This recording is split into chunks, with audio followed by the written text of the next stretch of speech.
Então, e aí, Gabriel? Tudo certo. Estamos gravando? Estamos gravando.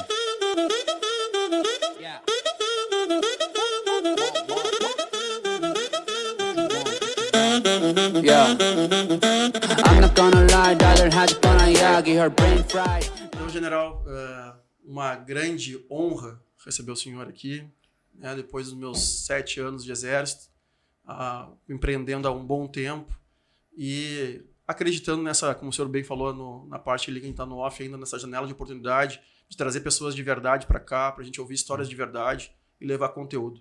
A nossa ideia realmente é sempre dar um empurrãozinho para aquele ser humano que está dentro de casa, principalmente pós-pandemia, aí que o pessoal ficou mais suscetível a fraquezas mentais, vamos dizer assim, e o cara também assim, não sei para onde ir, não sei mais o que fazer.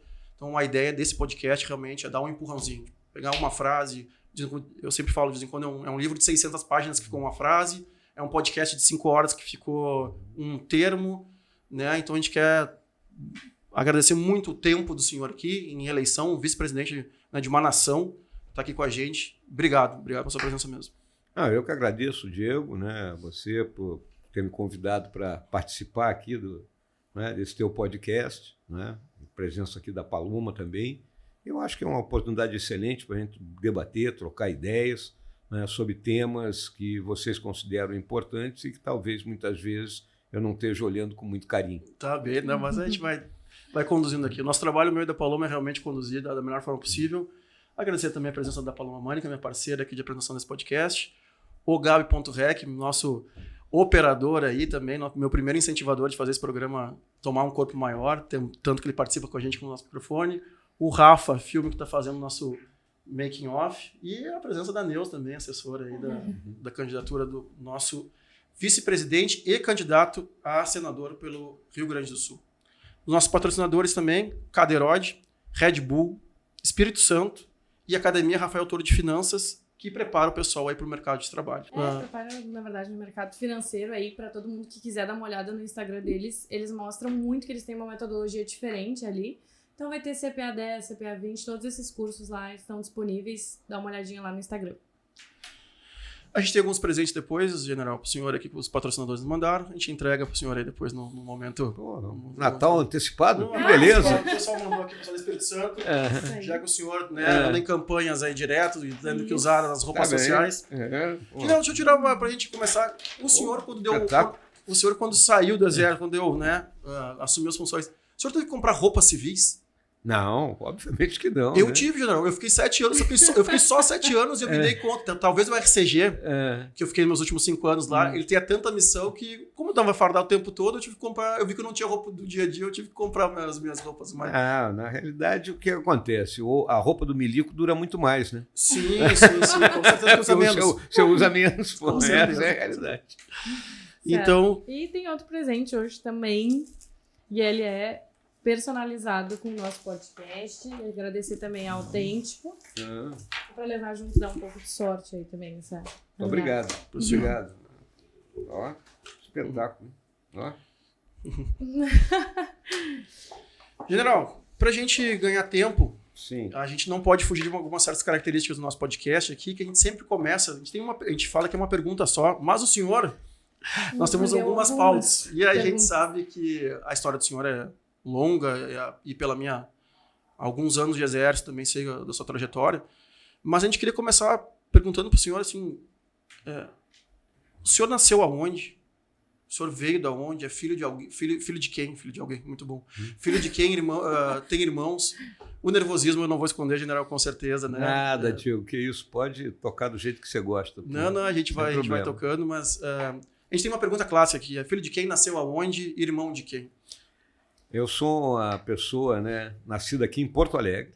Nasci no dia 15 de agosto de 1953, no Hospital Moinhos de Vento, que ainda era um hospital só de freiras na época. Embrionário, acho que posso dizer assim, né? Meu pai era militar, amazonense, minha mãe gaúcha de Bagé. Né? Meu pai veio servir aqui no Rio Grande do Sul, lá em Bagé, em 1948, conheceu minha mãe, casaram, né? E eu nasci então em 53. Tive um irmão, né, que lamentavelmente já faleceu, né, que era 2 anos mais novo do que eu, e vivi a partir daí, não é? 27 anos da minha vida aqui no Rio Grande do Sul e os outros 32 espalhados aí pelo Brasil e pelo mundo. Perfeito, General. General, a gente sabe que por outras entrevistas, por outros canais que o senhor já tem passado, o senhor tem uma rotina que eu gostaria muito, né? Como a gente trabalha com entretenimento aqui, né? Hoje em dia, né? Tem uma agência e eu falo que a nossa grande missão é produzir alegria. E isso é uma responsabilidade muito grande. E a gente tem certas preparações aqui também. A escola, como eu falei, a escola militar me fez muito bem. Inclusive, eu brinco, né? Quando eu cheguei, ninguém sabia o que era uma rede rádio. Hoje em dia, os eventos têm rede rádio, né? De uma forma melhor organizada. Como é que o senhor tem o seu dia a dia? Como é que é a sua rotina? Porque eu sei que ela é uma rotina muito saudável, salutar, mas que as pessoas conheçam essa parte do senhor também. Aquela história, né? Quando você passa 46 anos de uma vida no Exército, e se você colocar mais 5 anos que eu estudei no Colégio Militar, são 51 anos, né, usando uniforme, primeira coisa. E no meio militar, né, você teve, né, 7 anos junto com a gente, sabe que o preparo físico é fundamental na nossa profissão, né? Eu sempre fui muito chato com isso aí, eu não admito militar mal preparado fisicamente, nunca admiti isso e sempre exigi muito de mim mesmo sobre isso, porque eu sempre acreditei que o exemplo é fundamental para que o comandante consiga, né, ter o melhor dos seus subordinados. Então eu sempre fiz a minha prática física diária, até hoje, estou chegando aí aos 70 anos, estou com 69, né, e todo dia, de segunda a sexta-feira, eu acordo às 5 e pouco da manhã, né, faço meus exercícios, monto a cavalo, né, sábado e domingo, né, também faço exercício, jogo um voleibol, nado, né, então, em termos de preparação física, a minha vida ela é muito regrada, mas também tenho período com meus amigos, né? Eu gosto de ir a um boteco, sentar com a turma, né? Então sábado normalmente lá em Brasília, assim como foi em outros lugares, né? Depois do voleibol a nossa turma se reúne num bar lá para tomar um chopp, bater papo, falar bobagem, com o horário das 2 da tarde para chegar em casa. Não, com certeza. E além de montar cavalo e correr, fazer exercício, tu tem alguma outra rotina diária, assim, algumas prioridades diárias que tu não passa? Tipo, alguma leitura ou algum hábito específico? Não, eu leio muito, Paloma, leio muito. Eu normalmente leio em torno de 4 a 5 livros ao mesmo tempo, em diferentes idiomas. Eu acho isso importante para o conhecimento e também para você exercitar o teu cérebro, né? Não deixar o cérebro ficar paralisado, porque eu vejo muita gente, né? A pessoa chega na minha idade e deixa, né, de ler ou fica colado só na televisão, né? Então eu gosto de ver filme, tal coisa, uma série, mas eu leio de manhã cedo, né? Eu leio no final da tarde, quando eu chego, então é importante isso aí para mim. E os temas de leitura, tu tenta intercalar com esses temas, esses assuntos, ou tu tem algo que tu gosta muito? Não, o tema é eclético, vai desde filosofia, né, passando por arte da guerra, passando por política, por economia, porque hoje você tem que, né, principalmente quando você entra na política, você tem que angariar a maior quantidade possível de conhecimento, né? Então, eu prefiro, né, me manter abastecido e principalmente com os grandes autores, né? Sim. Então, se você quer saber alguma coisa de economia, obrigatoriamente tem que ter lido A Riqueza das Nações, de Adam Smith, né? Tem que ter lido alguma coisa de Milton Friedman, tem que ter entendido alguma coisa de Keynes, né? Se você quer saber alguma coisa de política, tem que ir lá atrás para ler Sócrates, Platão. É importante isso aí. Como é que, nessas viagens que o senhor representou, mudando, a gente vai fugir um pouco da pauta aqui, mas é que o senhor entrou na parte dos livros que eu ia lhe perguntar, o senhor já acabou respondendo, quais livros que o senhor tem na cabeça. Quando o senhor viaja assim, nessas representações, representando o Brasil, né, como vice-presidente, qual que é a parte cultural que é importante a gente ter lá? Né? O que fora próprio exercer a política, mas o que essa vantagem dos livros. E aí, de novo, né, trazendo para o jovem que eu ainda sou um grande incentivador que eles leiam, né, que eles tenham conteúdo para sentar numa mesa de negócios, enfim. Na realidade, como vice-presidente, né, as suas viagens eu procuro manter o máximo possível dentro da programação oficial, né, porque eu não estou lá fazendo turismo. Mas quando eu tive oportunidade, né, de visitar alguma coisa, sempre foi algo ligado, não é, à cultura do país que eu estava visitando. Então, ia a um museu, né? Ir a sítios históricos daquele país, ou gosto muito sempre de passar em alguma livraria para dar uma garimpada, sempre se arruma alguma coisa. Né? Então, eu acho importante isso aí. E também, quando eu viajava, né, como simples plebeu, vamos dizer assim, né, sem ter compromissos oficiais nem nada, eu sempre busquei lugares onde eu pudesse ver a cultura do país, que eu acho que é o que você mais absorve. Não uma viagem para fazer compra, essas coisas que muitas vezes a gente vê. Isso nunca foi algo que me seduziu. Perfeito. Eu queria saber, assim, eu não sei como é que era a tua vida antes, né? Porque o Vinhas, ele tem muito essa carreira militar muito definida, mas eu não tenho tanto conhecimento assim. E a partir do momento que o senhor decidiu se tornar vice-presidente, e aí tu escolhe ser uma figura tanto nacional quanto internacional, tu acaba abdicando um pouco da tua vida pessoal, né? E aí eu queria saber como foi pra ti isso, mas também como é que a tua família reagiu a isso, né? Porque, de certa forma, acaba que ao teu redor as pessoas também têm que abdicar um pouco. Não é simples, Paloma. Mas, na fase da vida que eu me encontrava, agora, quando eu cheguei à vice-presidência, em primeiro lugar, né, a minha primeira esposa, que eu fui casado 40 anos com ela, a mãe dos meus filhos, ela faleceu de câncer. Né? Então, isso é uma coisa dura na vida. Mas Deus me fez encontrar uma outra pessoa, que é a Paula, que é a minha atual esposa, e a Paula trabalha, ela tem o trabalho dela, mas ela tem as interferências, né, por ser a esposa do vice-presidente. Mas ela se adaptou nisso aí.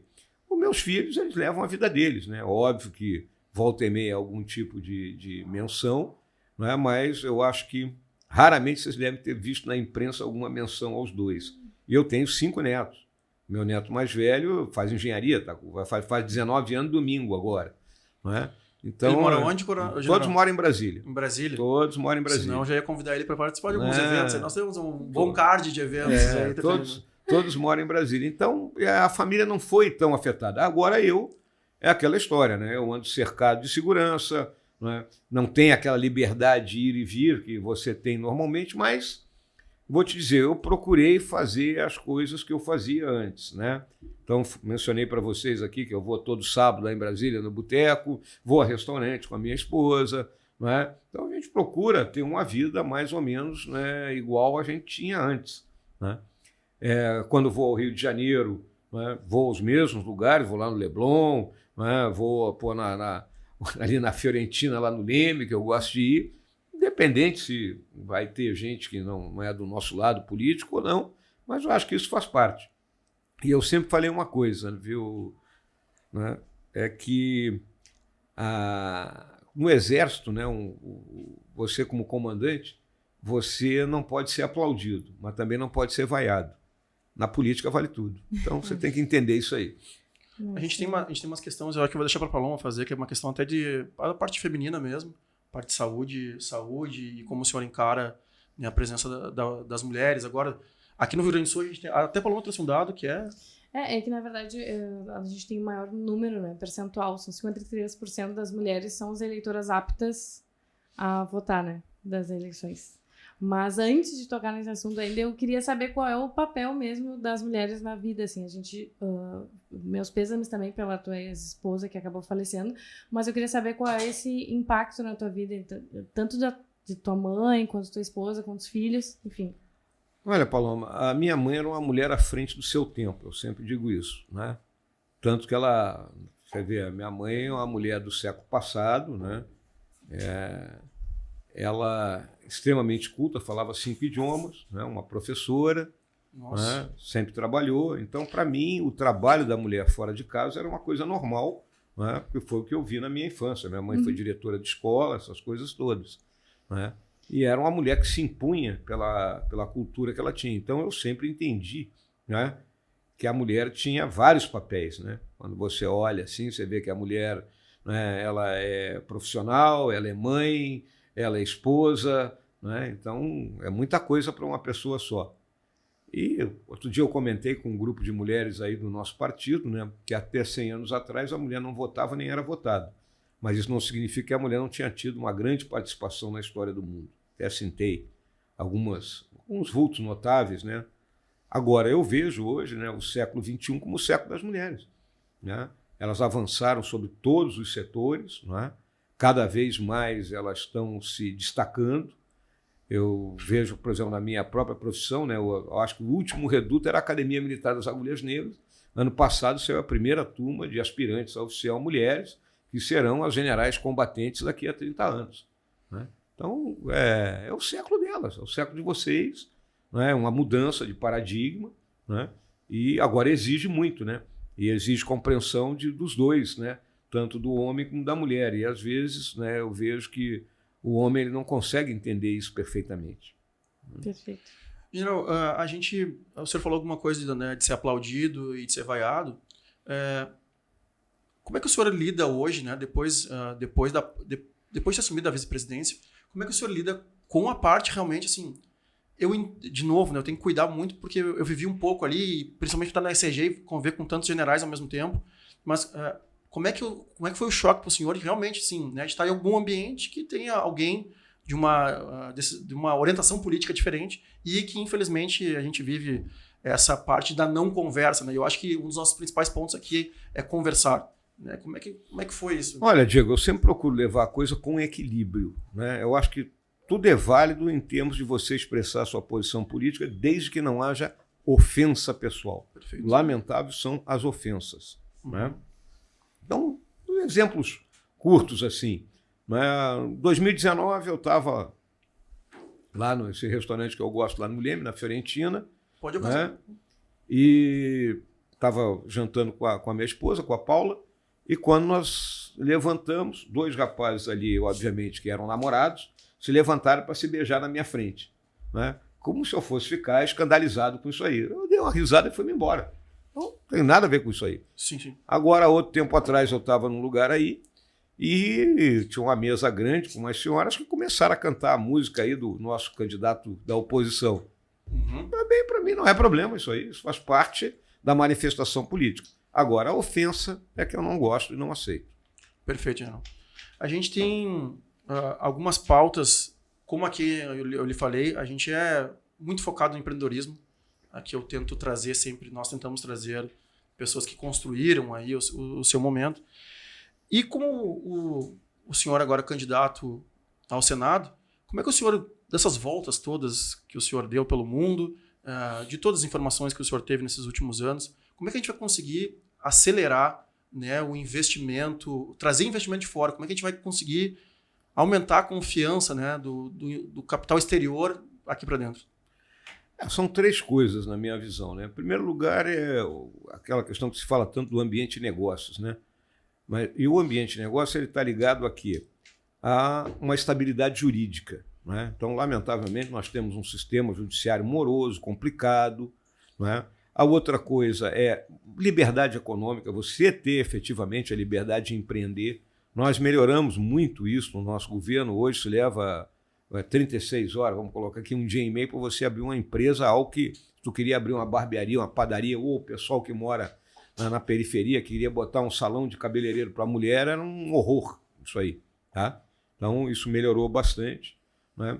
Além disso, nós precisamos desregular, nós temos muita regulamentação, uma série de leis que simplesmente tolhem a pessoa. Né? Então, o Brasil precisa avançar nesses aspectos, nós conseguimos alguns avanços, mas precisamos avançar mais nesse tripé aí. Melhoria do sistema judiciário, né? A questão da liberdade econômica e a questão de menos regulamentação. Certo. E já aproveitando o gancho do Vinhas aí, que está falando sobre toda essa expertise que tu acabou tendo aí, virando vice-presidente, qual foi o maior desafio que tu enxerga para os empreendedores hoje se tornarem empreendedores de sucesso dentro do Brasil? Ainda mais que tu tem essa comparação internacional de ter visto várias economias. Eu acho que, em primeiro lugar, você tem que identificar, né, vamos dizer, as janelas de mercado. Né? Então, hoje tem muita janela de mercado aí, você tem que identificar uma daquelas janelas, né, se posicionar nela. Né? Óbvio que você precisa atrair algum investimento para ter o seu começo ali. Né? Você tem, né, hoje as startups, incubadora, né? Mas uma coisa que falta muito aqui é a universidade ser mais presente nisso aí.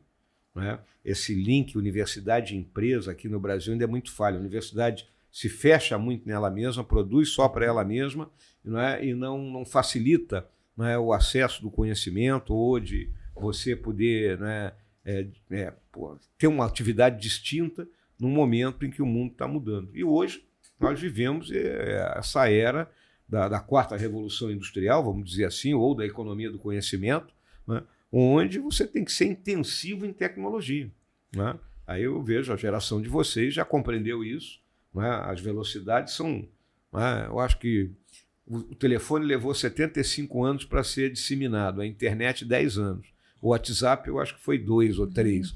Né? Então a velocidade é muito grande hoje.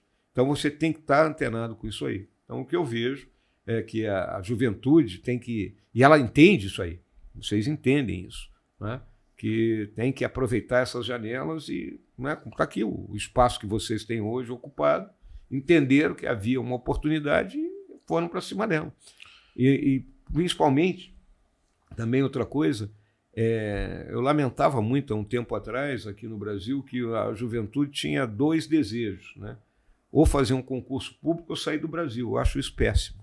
Péssimo. Perfeito, perfeito. A gente... Por favor. Não, é isso aí. A gente tem essa certeza, né, dos empresários que a gente traz aqui. Teve um dos empresários que ele tem 500 funcionários e tem, na época, tinha 250 vagas abertas, que são os desenvolvedores, né? Hoje a gente tem uma demanda mundial por desenvolvedores de tecnologia muito grande. E realmente é isso, a gente está cada vez perdendo mais para fora. Porque nós precisamos qualificar a nossa mão de obra. Aí tu entra em outro problema sério nosso, que é a educação. A média de estudo do brasileiro em relação ao americano, por exemplo, é 7 anos e meio. O americano tem 12. Né? Então, isso é uma desvantagem total. Né? A gente tem gente que chega para entrar numa universidade que não consegue interpretar um texto. Exatamente. Sim. Então, a gente Contas precisa básicas, melhorar. né? A Matemática básica. a gente precisa melhorar o nosso sistema educacional, investindo bem realmente, escola de tempo integral, né? Melhoria, capacitação dos professores. É um desafio grande que nós temos. General, tem uma outra questão que a gente acabou passando, mas assim, de todos os seus anos no Exército, o que o senhor trouxe de mais valia assim, para a vida civil e política, né? Que acabou assim, quais os valores que o senhor... esses aqui realmente foram os que me diferenciaram, né? E eu sempre vou bater nisso, eu passei por muitas coisas depois do quartel, e hoje em dia são afirmações, né? E eu tenho algumas características, né? O senhor falou uma delas, e é uma frase que eu repito muito, todo mundo sabe, né? Que a fala conduz, o exemplo arrasta. Né? Essa, para mim, é uma dos norteadores de todos os negócios. E o senhor, na vida política, assim, o que o senhor... Olha, eu acho que, em primeiro lugar, né, porque as pessoas deixaram de confiar nos políticos. Né? A classe política ela se meteu em tal confusão aí, em termos de corrupção, de má gestão, de incompetência, que levou a um descrédito. Né? Qual é a visão que o brasileiro médio tem do político? Esse cara está lá só para se dar bem. Né? Como havia alguns personagens humorísticos aí há alguns anos atrás. Né? Então, eu acho que o que eu trago de dentro das Forças Armadas é exatamente aqueles nossos princípios de honra, de lealdade, de integridade, de probidade, de honestidade, de não arredar pé desses princípios, né? De fazer a política com base neles. Né? Não é porque eu tenho que negociar que eu tenho que entregar os meus princípios. Né? Eu acho que esse é o ponto focal. Eu acho que a gente precisa de mais gente comprometida com isso para fazer com que as pessoas voltem a acreditar na classe política no Brasil. A gente vai entrar em política, mas eu tenho uma pergunta antes para o senhor. Tem muita gente que nos assiste, os jovens que nos assistem aqui, que eles realmente não votam e eles nem mal sabem quais são as funções. Fora o governador, fora o presidente, o vice-presidente, senador, deputado federal e deputado estadual. O que o senhor falaria para um jovem? Olha só, tem que seguir uma linha, porque senão... Mas, enfim, como é que o senhor traria fazer importância? Aqui uma explicação bem básica, né? Assim, o sistema democrático ele pressupõe 3 poderes que trabalhem em equilíbrio e harmonia. Né? Um poder que faz as leis, que é o poder legislativo, representado pelo Senado, pela Câmara Federal e pela Assembleia Legislativa nos estados e pelas câmaras municipais nos municípios. Né? Um poder que executa, né, as ações em prol do conjunto da população, que é o poder executivo. E um árbitro, que é o poder judiciário. Todos, né, tendo que trabalhar harmonicamente. Especificamente no caso do senador, né, que eu sou candidato ao Senado. O senador ele tem 3 tarefas, né? Uma é legislar, que eu já falei, outra é fiscalizar, né, a questão da execução orçamentária, né, a forma como o executivo está se comportando, e uma terceira tarefa, que é extremamente importante, que é julgar. Né? Compete ao Senado julgar em termos de pessoas que o presidente da República submete para os tribunais superiores, são julgados pelo Senado. Pessoas que o presidente da República nomeia para nos representar em países, né, amigos, né, são julgados pelo Senado. E o presidente da República, vice-presidente e ministro de tribunais superiores que cometem crime de responsabilidade são julgados pelo Senado. Então, o Senado tem uma função extremamente importante dentro dessa questão do legislativo. E existe um outro aspecto que é importante que a juventude entenda, que é a questão orçamentária. Não é? O governo não produz dinheiro. Não é? O dinheiro do governo sai do dinheirinho de imposto que a gente paga. Não é? Pode ter muito jovem ainda que não tem a sua renda, então ele não paga imposto de renda. Mas o dinheiro que ele recebe do pai, aqueles que têm mesada, vamos dizer assim, não é? Quando ele vai comprar o ingresso do cinema, quando ele vai para a balada, tudo aquilo que ele está adquirindo tem um imposto embutido ali que vai abastecer o governo nos 3 níveis: município, estado e a União. Não é? Então, o que acontece? Esse recurso é o orçamento que vai redundar depois para que o Estado devolva em termos de saúde, segurança, de educação, né, e outras funções que são específicas do Estado. Então é importante entender isso aí. Perfeito. Perfeito. Já dando início aí à tua candidatura ao Senado, eu queria saber quais são os teus principais projetos em que a tua campanha está baseada agora. É importante que as pessoas compreendam, né, Paloma, que o senador ele não é do executivo, ele não pode dizer eu vou fazer isso, eu vou fazer aquilo. Ele tem que ter as ideias muito claras em termos de o que é importante para o nosso estado do Rio Grande do Sul, né, e o que é importante para o Brasil de projetos de lei que ele possa, né, buscar construir uma maioria dentro do Senado para que esses projetos sejam aprovados. Hoje é fundamental que a gente avance numa reforma tributária, porque isso vai gerar mais recursos, né? Vai gerar mais recursos paradoxalmente, porque nós precisamos melhorar o sistema tributário, alargar a base de contribuição e, consequentemente, ter mais dinheiro para distribuir para todo mundo. Né? E uma reforma que diminua o peso do Estado. O Estado ainda é muito pesado, né? Ele custa muito para a nossa população, de modo que a gente tenha mais recursos para os investimentos que são necessários. Então, essas são as minhas grandes propostas, que vão ao encontro dos problemas que o Rio Grande do Sul enfrenta. O Rio Grande do Sul tem um déficit fiscal sério, o Rio Grande do Sul precisa de investimento, então são os pontos que eu considero fundamentais hoje. Tem muita gente ainda falando do agronegócio, né, general? E a gente sabendo, estando no estado que movimenta, tenho vários parentes aí que movimentam essa força, e ainda tem gente que consegue criticar o agro, né, que movimenta o nosso mercado aqui. Como é que o senhor encara isso também, né? E o bom de ter a referência como o senhor é mundialmente, né? Como é que o Brasil realmente é visto, né, pelo mundo aí, né? Olha, o Brasil hoje, Diego, é o celeiro do mundo, né? Nós alimentamos mais de 1 bilhão de pessoas hoje com comida de qualidade. Por quê? Porque o nosso agro, né, diferente de outros setores da nossa economia, ele está na 4ª Revolução Industrial. Ele deu o salto de qualidade, ele é 4.0, ele investiu em tecnologia, né? Não só tecnologia para melhorar o uso, o trabalho da terra, ele permite, né, em várias regiões do país ter 2 e até 3 safras, e nós aqui no Rio Grande do Sul temos que passar a ter 2 safras, é outra coisa que nós temos que batalhar aqui, mas também, não é, em tecnologia de conectividade que permite um controle melhor da distribuição de insumos, o controle da própria irrigação e outras coisas, né? O rodízio de pastagens para caso da pecuária. Não é? Então, o agro é totalmente intensivo. Agora, ele sofre de 3 problemas que nós temos que buscar sempre equacionar. A infraestrutura, não é, de transporte, principalmente, não é, que as estradas pecuárias, a falta de ferrovia, não é, isso aumenta o custo. O próprio sistema tributário, que eu já falei. Sempre a questão de financiamento. Vamos lembrar que o agro é uma indústria a céu aberto, ele está sujeito aos ditames do tempo, né? Se chove pouco, chove muito, né? Isso é um problema, se cai geada, né? É outro problema. Né?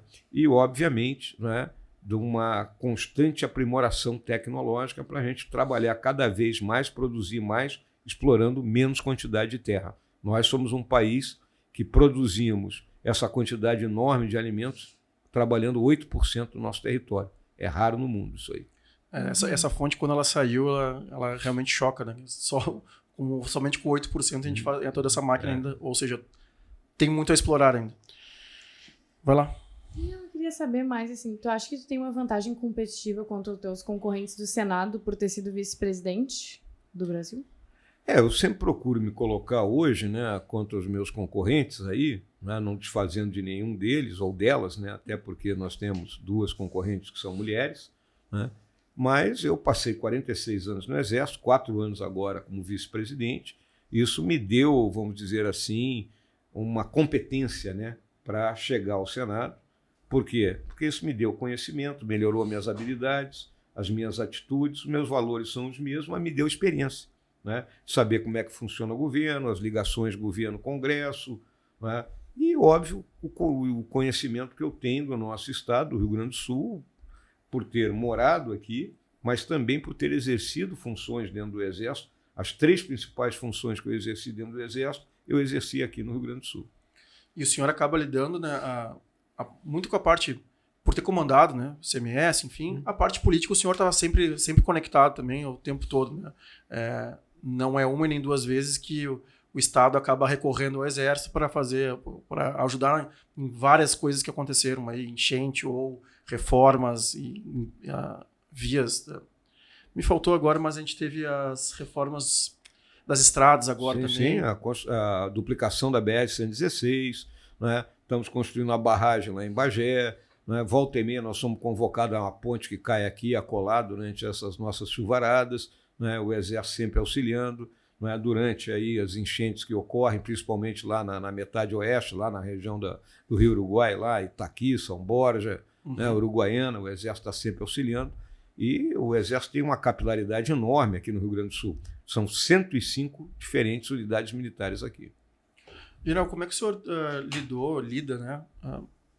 A parte da parte do generalato, vamos dizer assim, já é cada decisão já impacta muitas pessoas, mas como vice-presidente e respondendo por uma nação, como é que é o respirar como é que é o processo do senhor tomar decisões pessoal, né?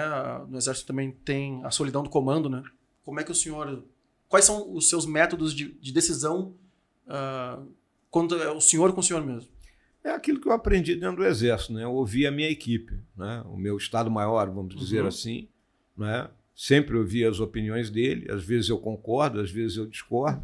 Eu sempre coloco para eles, né, que vamos lembrar, gente, que quem está exposto sou eu, né? Então, vamos lembrar, muitas vezes, né, há alguma linha de ação ali que vai exigir um pouco mais de mim, né? E eu tenho que dizer, olha, vamos lembrar que a carcaça aqui tem limite, né? Pô, então, vamos observar isso aí. Mas sempre ouvindo todo mundo. Eu sempre trabalhei dessa forma, ouvindo a todos. Perfeito. E como é que tu avalia o governo, que o senhor participou, mas também a tua atuação no governo? Olha, o nosso governo ele foi eleito na esteira do movimento dentro do Brasil por uma renovação, né? Nós vimos naqueles pacotes de corrupção aí do Partido dos Trabalhadores, né? O impeachment da presidente Dilma, né? O período ali do presidente Temer, que apesar de alguns problemas que ele teve, ele conseguiu fazer avançar uma reforma trabalhista que foi positiva, deu início à discussão da reforma da Previdência, né? Passou, né, essa emenda constitucional do teto de gasto, que foi importante para o limite, mas vamos dizer assim, dos gastos públicos, mas o nosso governo era o governo que tinha que avançar as reformas. Aí, no nosso primeiro ano, nós conseguimos fazer avançar a reforma da Previdência, mas aí pegamos um dragão rei, né, que é a pandemia da Covid-19 reforçada pela guerra entre a Rússia e a Ucrânia, que nos obrigou a mudar totalmente, né, o nosso foco. Então, tivemos que fazer uma expansão fiscal, um gasto grande para poder socorrer a economia do país, por isso que hoje nós estamos desfrutando, né, de um momento maravilhoso, né? Nós somos o país que mais está crescendo nesse momento, né? Estamos conseguindo derrubar esse processo inflacionário, porque a gente começou a trabalhar nisso desde o ano passado, com um Banco Central independente, que não havia, né? Então, o governo, agora, tivemos esses problemas sérios aí da pandemia muito utilizada politicamente, né? E eu sempre aí costumo dizer, né, que o presidente Bolsonaro ele agiu em todas as áreas, na saúde, na economia, na área social. Agora ele tem algumas opiniões pessoais dele, que muitas vezes as pessoas contestam, se chocam, seja lá o que for. General, as principais motivações, o senhor acaba falando, né? Mas assim, as motivações que levaram o senhor a aceitar o convite mesmo de vamos. Eu vi ontem, eu consumi algumas entrevistas do senhor também, o senhor fala bastante disso, né? Missão dada, missão cumprida, né? Mas a Paloma falou um pouco também no começo, mas como é que é o vice-presidente do Brasil? Como é que foi encarar para o senhor e quais as motivações? Tá, vou encarar essa bronca aí. Olha, Diego, quando eu passei para a reserva, não tinha ideia de entrar na política, né? Aí, praticamente um mês depois, já era o limite de filiação, né? Um amigo, né, que foi meu comandante até, me disse, olha, você tem que se filiar a um partido político aí que pode ser que o Bolsonaro vá precisar de você mais adiante. E aí eu me filiei ao PRTB e deixei claro para o então presidente do partido, já o Levi Fidelis, que lamentavelmente faleceu de Covid, né, ano passado, né, dizendo, olha, eu estou me filiando aqui, não vou ser candidato a nada, se o Bolsonaro precisar da gente, a gente se apresenta. E foi o que aconteceu, né? No último minuto ali, o Bolsonaro ligou para mim no amanhecer do dia 5 de agosto e disse, preciso de ti. E aí fomos, né? Logo depois ele levou a facada, né, que o deixou praticamente afastado da campanha, e eu que estava na rua, né? Então foi um momento totalmente diferente para mim, né? Calibrar discurso, né? Porque tem coisas que, se você não é candidato, você pode falar abertamente. Se você é candidato, todo mundo cai nas tuas costas, né? Então, aí eu fui aprendendo, né, por ensaio e erro, né, essa questão de calibragem do discurso. Quantas aventuras em um mandato só, né, general? A facada, depois o Covid, a guerra, enfim. Uma situação muito difícil. Essa questão da pandemia, né, ninguém estava preparado para isso aí, né? A medicina não estava preparada, o mundo não estava preparado, o mundo não soube encarar isso, né? Ela vamos dizer assim, ela foi, vamos dizer, disseminada pelo mundo numa velocidade enorme, porque a China não fez uma contenção de imediato, e a partir do final de dezembro de 2019, as pessoas já contaminadas começaram a viajar, saindo de Wuhan e aí andando pelo mundo inteiro. E aí pegou muita pessoa idosa, né, na Itália, na França, né, asilos, pegou nos Estados Unidos, Nova York, né, e aqui no Brasil também. Eu perdi 3 amigos nessa questão aí, fora uma amiga, né? Então, uma coisa difícil. E como é que foi? O senhor estuda bastante economia, né? E bastante nos livros de economia se fala muito sobre choques e ciclos econômicos e ciclos políticos. E sempre tem essas teorias de que não só choques monetários ou choques políticos, também tem os choques naturais, né? Que podem ser qualquer ato da natureza, enfim, mas normalmente é citado em livros uma enchente, um furacão, nunca é uma pandemia. Como é que foi lidar com tanto improviso, assim, já sabendo que o senhor é recente entrado na carreira política, era o seu primeiro contato ali, o presidente não estava 100% ainda recuperado e aí entrou aí numa pandemia? Não, na realidade, né, Paloma, pandemias na história da humanidade ocorreram, né, várias. Começa nas pragas do Egito, né, tem a peste negra na Idade Média, peste bubônica, né, 100 anos atrás foi a pandemia da gripe espanhola. No final dos anos 50 do século passado, 57, 58, teve uma gripe aviária que ficou conhecida como a gripe boogie-woogie, né, que era o ritmo da época ali, né, Elvis Presley recém começando, a coisa, né, Chuck Berry, né, com rock ali, botando quente, né? Então, e essa gripe ela matou primeiro muita gente idosa, mas não houve uma mudança no mundo ali, porque as pessoas estavam mais preocupadas com a poliomielite, né? Era a doença que mais preocupava ali naquele momento. Então elas vieram correndo aí ao longo, né? Uma pandemia enorme que matou muito mais do que a Covid, é a da AIDS, Né? Se vocês forem olhar a quantidade de gente que morreu de AIDS aí no mundo, é muito maior que o que morreu de Covid. Acho que Covid nós estamos com 6 milhões, eu acho, 6 milhões, 7 milhões de pessoas que faleceram. Ó, os dados de AIDS aí, eu acho que está entre 25 e 30 milhões de pessoas que faleceram. Né? Então, mas foi uma situação diferente, porque pegou um mundo que estava acostumado a viajar, a todo mundo se agregar, e aquela história, o ser humano ele tem duas características, ele é individualista e coletivista. Né? Ele é individualista para algumas coisas que ele quer fazer que em proveito dele mesmo, mas ele quer viver naquela coletividade. Né? E isso afetou os mais velhos, né? Então, aqueles velhinhos que caminham na Redenção todo dia ali. Agora mesmo eu estive na Redenção, encontrei uns amigos ali, né? Tudo com cachorrinho, caminhando ali, né? E deixaram de fazer isso aí. Isso é ruim. E a juventude, como vocês, que deixou de ir para a festa, né? O mundo acabou, a aula, fazer aula à distância. Eu vi meus netos nisso aí. Né? Passaram quase um ano dentro de casa. Então foi muito ruim isso. General, a gente tem uma pergunta aqui que é... O senhor já falou um pouco dela, né? Que são os seus valores e a política, né? Que a gente, em vários momentos, eles vão conflitar, porque, como o senhor falou, a política, ela passou por essa... Passou ou não, ela passa, né? Por essa descredibilidade.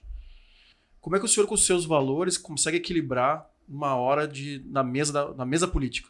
Né? De ter que fazer política mesmo. Como é que o senhor lida na hora que tem que falar com todos os tipos de pensamento? Eu acho que você tem que ser agregador, né? Então, eu discordo frontalmente do pensamento do fulano, do Beltrano, mas alguma coisa dali se aproveita. Então, eu acho que é isso, quando você entra na política, você tem que buscar. Você não vai ceder nos seus princípios. Né? Isso você não vai ceder. Mas você tem que pegar. Nós temos que construir uma maioria para aprovar Lei A, vamos dizer assim. Então, vamos buscar construir aqui. Bom, a Lei A não vai sair da forma que nós gostaríamos. E aí eu sempre fui adepto de uma coisa: o ótimo é inimigo do bom. Uhum. Né? Então, aquilo que for bom, vamos aprovar. Perfeito. Qual foi o teu maior desafio como vice-presidente do Brasil, assim? Tanto pessoal quanto profissional? O maior desafio sempre é você entender, né, até onde vai o limite, né, da sua cadeira. Né?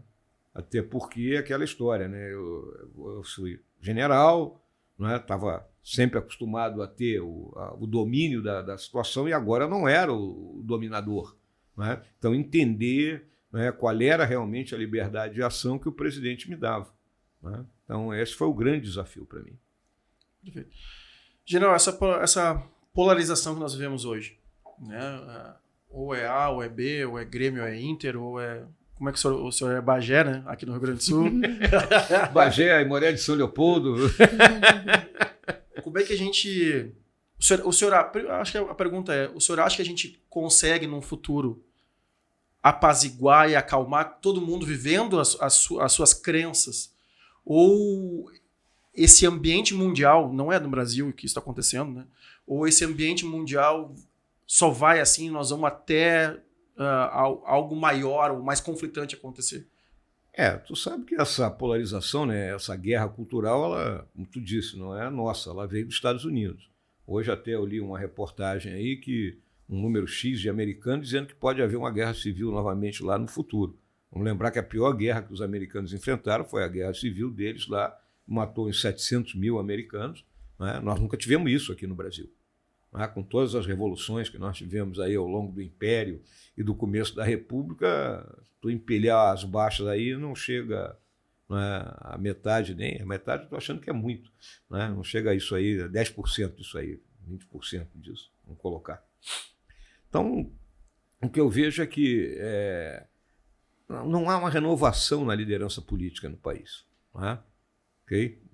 Se a gente considerar, o presidente Bolsonaro é uma liderança que ele era deputado e agora ele se colocou como presidente.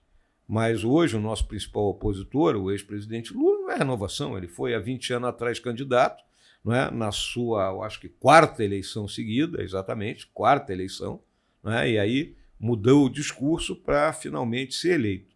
Então mostra que o partido dele, não é? Ele não conseguiu produzir um líder, não é, capaz de mudar. Né? Eu acho que nós precisamos de umas lideranças mais jovens para conduzir os destinos de um país como o nosso. né? Você vê que o ex-presidente Lula é um homem que vai fazer 77 anos. Né? Então, tem limitações. A gente entende as limitações da idade. Né? A gente compreende isso aí. Então, eu acho que nós precisamos de uma renovação na política. E eu acho que o importante é que a turma mais jovem, né, compreenda que não adianta só criticar. Né? Tem que participar do processo.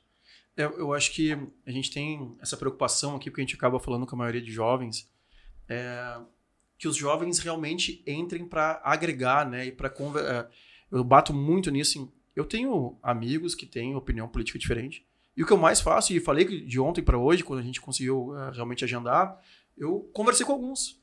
Porque, e aí, o que tu pensa, né? O que se tu tivesse lá, que pergunta faria? Que são essas perguntas que a gente colocou aqui. E de forma tranquila a gente faz as perguntas, porque é conversa. As pessoas não podem, quer dizer, não devem, né, sair à rua a soco, porque é da discordância política.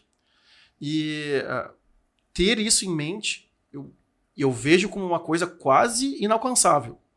Mas a gente pode brigar por isso e tornar ambientes de conversa mais frequentes, né? Mas a gente sabe que os interesses, em geral, os interesses por cada coisa movem algumas forças. O que eu vejo, Diego, é que eu já falei aqui, a liderança ela tem que ser agregadora. Agregadora não significa você abrir mão dos seus princípios.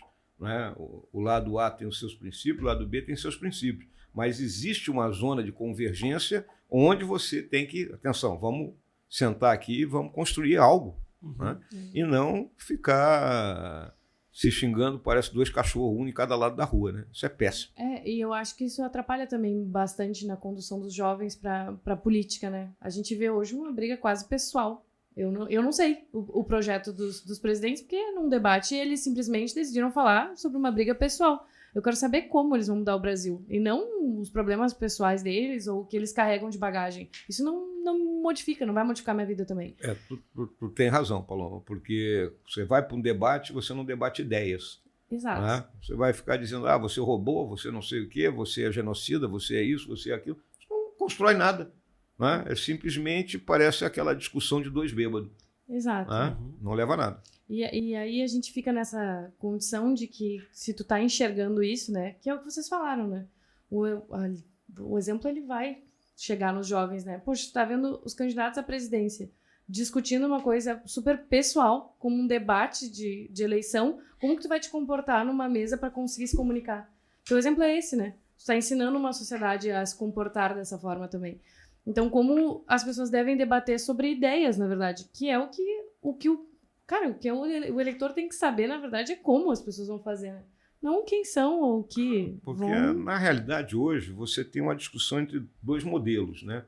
Um modelo que acha que o Estado resolve tudo, que acha que dinheiro dá em árvore, né? Que ele pode expandir os gastos do Estado sem que houvesse amanhã.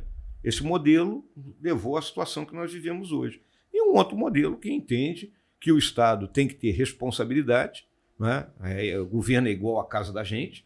Se você gasta mais do que ganha, né? Você vai para o cheque especial, estoura cartão de crédito, não vai bater no agiota. Né? E o governo é a mesma coisa. Então, as pessoas têm que entender isso aí. Muitas vezes até o próprio servidor público. Né? Hoje eu fui abordada por duas servidoras aposentadas no aeroporto, reclamando que não tiveram aumento. Ora, se o produto interno bruto do país não aumenta, se a arrecadação não aumenta, como é que eu posso dar aumento? Então, são coisas que as pessoas têm que entender. Quando muito, você pode dar vamos dizer, uma compensação pela inflação que ocorreu, né? Desde que a arrecadação governamental tenha, né, prosseguido. Por isso que nós precisamos das reformas, para o Brasil entrar num voo ascendente contínuo de desenvolvimento, e aí o desenvolvimento é sustentável, não o desenvolvimento sustentável preocupado com a sustentabilidade, mas o desenvolvimento sustentável porque ele vai continuar voando esse avião. Né? E com isso, você tem condições de ter mais recursos para repartir com todo mundo. Exato. General, o senhor é eleito senador. Quais são os caminhos para a gente encontrar o equilíbrio dos três poderes, né? Dos poderes? A gente recebeu várias perguntas. Assim. Realmente, quando a gente anunciou que o senhor estaria aqui conosco, o acesso, né, foi muito grande. E tem várias questões sobre a STF, enfim, inúmeras assim. Mas eu acho que de tudo que a gente leu, e das coisas mais agressivas, das coisas menos agressivas, eu acho que o mais importante, o resumo de tudo, assim, como é que a gente vai construir, porque não, com certeza não vai ser no outro dia, né, quando o senhor assumir lá. Como é que a gente vai construir esse equilíbrio? Olha, hoje tem dois aspectos que desequilibram, né, vamos dizer, a harmonia entre os poderes, o equilíbrio, né, vamos colocar. Uhum. Em primeiro lugar, não vou entrar logo direto na questão do judiciário, vou pensar entre executivo e legislativo. É a questão do orçamento. O legislativo hoje, ele sequestrou parcela do orçamento, o que está errado. Porque como é que a coisa tem que funcionar? O executivo, com base nas expectativas de arrecadação e com necessidades, né, que os ministérios apresentam, ele monta uma peça orçamentária, né, e apresenta ao Congresso. O Congresso eu chamo do Oceano Atlântico, onde todos os rios desaguam. Então, toda a nação está representada ali. Então, vamos discutir a peça orçamentária e dizer, não, o governo mandou isso aqui para a defesa. Não, nós vamos tirar um pouquinho da defesa, vamos botar aqui na saúde, vamos botar na ciência e tecnologia. Ok. Votou, aprovado, volta para o Executivo, que, como o próprio nome está dizendo, executa, sob a fiscalização do Congresso. Agora, o que ocorre hoje? O relator do orçamento fica com um X na mão dele para estar distribuindo, né? Eu mando para a prefeitura A, para a prefeitura B, sem projeto. Isso é desperdício de recurso público. Então, essa é a primeira coisa que tem que ser equacionada. Questão do judiciário. O judiciário está invadindo claramente searas que são do legislativo e do executivo, rompendo o devido processo legal. Não preciso citar o nome do ministro. Esse último processo aí contra 7, 8 empresários que estavam trocando mensagem de WhatsApp é um processo aberto com base numa reportagem. Onde está o devido processo legal? Onde o ministro que conduz, ele é investigador, ele é denunciador e é julgador. Com a sua própria porção da Polícia Federal na mão dele. Então, quem vai parar isso aí? É uma responsabilidade do Senado. Mas para isso tem que ser construída uma maioria lá dentro do Senado. Não adianta eu aqui, Hamilton Mourão, candidato ao Senado pelo Rio Grande do Sul, dizer vou fazer o impeachment do ministro A, do ministro B. Não, eu tenho que chegar lá e construir uma maioria. Eu acho que legalmente aqui, quase legalmente, mas eu acho que essa é a maior dificuldade para o militar, é não prometer as coisas que sabe que não pode prometer, porque o resto vai estar prometendo. Pois é, mas é uma promessa que ele não vai cumprir. Uhum. Não adianta ele dizer que vai fazer. Ele não é um ditador, senão ele está se transformando num ditador igual ao outro, está sendo um tirano igual ao outro, que está abusando do seu poder. Agora me veio só um insight. Não, pode falar. O senhor foi adido na Venezuela, né? Sim. O que o senhor viu lá e quais as notícias que o senhor tem hoje de lá? Eu vi o início do processo de destruição de um país, né? A figura do Hugo Chávez, né? Era um camarada, um militar, que era vamos dizer assim, era um Datena. O Hugo Chávez era um Datena, um grande animador de auditório. Uhum. Eu sempre até digo que ele vende patinete para Saci, ou vendia porque ele faleceu, né? Então, era um camarada com essa capacidade de falar, né? E foi cooptado por uma organização de esquerda, ainda como tenente, capitão, tentou um golpe de Estado em 1992, foi anistiado em 1994, em 1998 ele concorre, com base num projeto de um argentino chamado Norberto Ceresoli, que até nazista era, que era uma trilogia Exército, Caudilho e Povo. O exército como força de sustentação, o caudilho, e o povo sendo abastecido pelo dinheiro do petróleo. Esse era o projeto do Chávez. E ele faz uma nova Constituição com base, naquele apoio popular que ele tinha, porque também as elites venezuelanas falharam ao longo da vida de prover as necessidades daquela população. Então, eu vivi lá em Caracas. Caracas é uma cidade, era bem dicotômica, cercada ali de favelas. Se você pensa que o Rio de Janeiro tem muita favela, porque não conhece Caracas. E com bairros riquíssimos, tudo na volta ali. Então, aquilo gera uma dicotomia. Já tinha havido alguns processos anteriores de revolta popular e o Chávez tinha esse apoio. E aí ele inicia um processo de tomada por dentro do sistema, elegendo uma Assembleia Unicameral na mão dele, dominando a Suprema Corte. Ele criou mais 2 poderes, lá o Tribunal Superior Eleitoral é um poder, e o trio aí, AGU, CGU, né, é o outro poder, é o tal e o Ministério Público é o poder cidadão, e todo mundo nomeado por ele. E assim ele dominou o país. E agora nós estamos no momento que estamos. E aí a economia, né, foi embora, porque a Venezuela nunca produziu nada efetivamente fora petróleo, né? Lá tudo era importado, ou era só montadora, todo mundo se retirou, deixou de produzir alimento também, porque tem terra rica para produzir alimento, e aí houve um êxodo de 6, 7 milhões de venezuelanos. Eu tenho uma pergunta. Hoje, eu como mulher, eu represento 53% dos eleitores aptos do Rio Grande do Sul. Isso representa a maior parte, né? No caso, as mulheres elas podem estar decidindo aí as eleições. Eu queria saber por qual motivo eu deveria me identificar e ser tua eleitora. Em primeiro lugar, porque eu fui casado com uma mulher maravilhosa, mãe dos meus filhos. Sou casado com outra mulher maravilhosa, né? Temos uma vida tranquila. Tenho uma filha. Minha filha é uma profissional liberal, né? Respeitada, né? Sempre procurei transmitir para ela a minha visão de mundo em relação ao papel das mulheres. Tenho uma nora maravilhosa, né? Então, e tive a minha mãe, que foi um grande exemplo para mim. Então, me dirijo aqui para você, mulher, né? Eu entendo o teu papel, tuas dificuldades, seja a mulher que tem mais acesso, seja a mulher que está na periferia com dificuldade, que muitas vezes, né, mantém sozinha uma casa, né? Então, eu conheço as tuas dificuldades e dentro do Senado você pode ter certeza que eu serei sempre um batalhador por aquilo que são as suas causas. Não aceito violência contra a mulher em hipótese alguma, eu acho que essa é a pior violência que pode ocorrer e ao longo da história, lamentavelmente, a mulher sempre sofreu com períodos de violência. Perfeito. General, a gente está encaminhando, nosso tempo estourou agora. Qual que é a sua última mensagem, assim, de novo, né? A gente tentando fazer com que o jovem tome partido e vá votar. Acho que a nossa missão é essa, né? Que ele vá votar. O senhor deu a explicação, né, de Senado, do deputado, enfim. Mas qual a mensagem de toda a sua história, de toda a sua carga? Assim, qual que é a nossa obrigação agora, visto o posicionamento hoje em dia, né, da América do Sul? Como nós estamos cercados aqui? O que o senhor falaria para esse pessoal? Olha, minha gente, o que eu vou dizer aí para a nossa juventude? Em primeiro lugar, a juventude é um momento de idealismo, né? É um momento de você acreditar que vai ter um futuro brilhante, você não pode se entregar, né? Achar que a tua vida é ruim. Né? Não, tudo na vida depende de nós mesmos. Essa é uma grande realidade. E não adianta ficar sentado reclamando que o governador não fez, que o deputado não fez. Escolha, analise, não deixe para escolher no último momento, né?